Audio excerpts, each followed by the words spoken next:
तो वो सुंदर पुष्प आप, लंका का राजा रावण भगवान की पूजन कर रहा है, विभीषण भगवान की पूजन कर रहा है, पर पूजन का साज पूरा जमा रही है तो वो मंदोदरी जमा रही।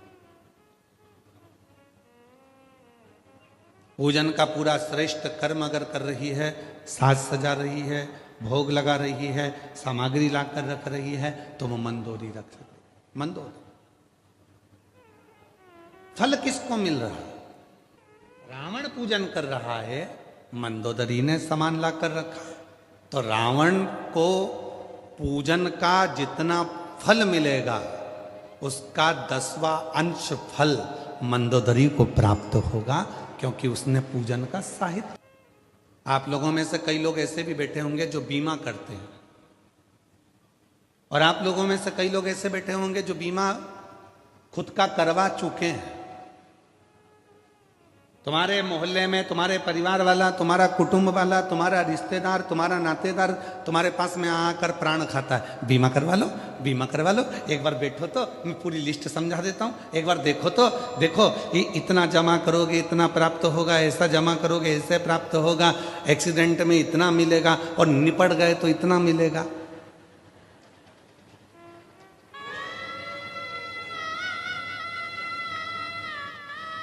दुनिया में केवल एक बीमे वाला ही है जो तुम्हारे सामने तुम्हारे मरने की बात करता है, और पत्नी बड़े प्रेम से पल्लू ले लुआ के सुनती है मरने की बात, बहुत ध्यान से, इतने प्रेम से सुनती है, इतने प्रेम से। एक्सीडेंट में इतना मिलेगा, और मान लो टिकट कट गया, चले गए तो इतना मिलेगा। वो पत्नी बड़े प्रेम से सिर पे पल्लू, बस इतना ही, बस इतना ही। फिर बीमे वाला बोलता है नहीं नहीं भाभी जी, ये तो अलग से है और ये ऐसा है। तो भाभी जी भी फिर सिर पे पल्लू लेके बोली हाँ अब ठीक है, अब ठीक।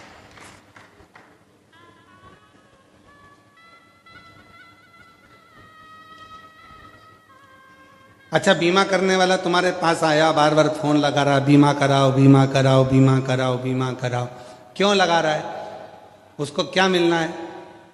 तुम अगर बीमा कराओगे, बीमा कंपनी में पैसा जाएगा, पर जो एजेंट है उसको बीमा कराने का थोड़ा ना थोड़ा भाग प्राप्त हो जाए।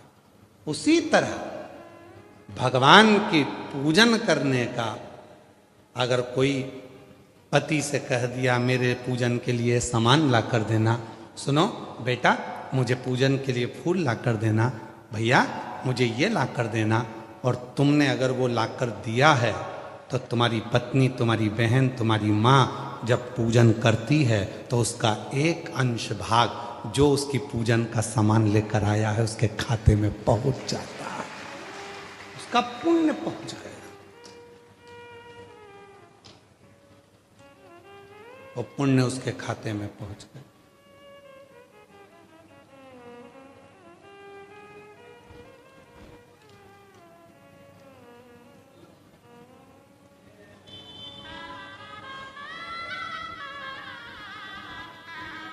प्राप्त हो गए।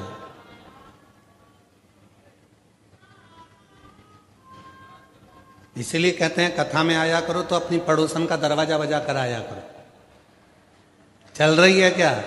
कहाँ? अपने बड़ोदरा में कथा चल रही है। अच्छा, हाँ, शिवपुराण की कथा, हाँ चल रही है क्या? वो आए चाहे ना आए, हो सकता है तुम्हारे बोलने से वो आ भी जाए। अगर वो आ गई, अड़ोसन पड़ोसन पीछे वाली धड़ोसन कोई भी अगर तुम्हारे साथ में चलकर कथा तक पहुंच गई है, उसके कथा सुनने का एक अंश फल तुम्हारे भाग्य में लिखा जाएगा कि तुम उसको लेकर, तुमने उसको प्रेरणा दी, तुमने उसको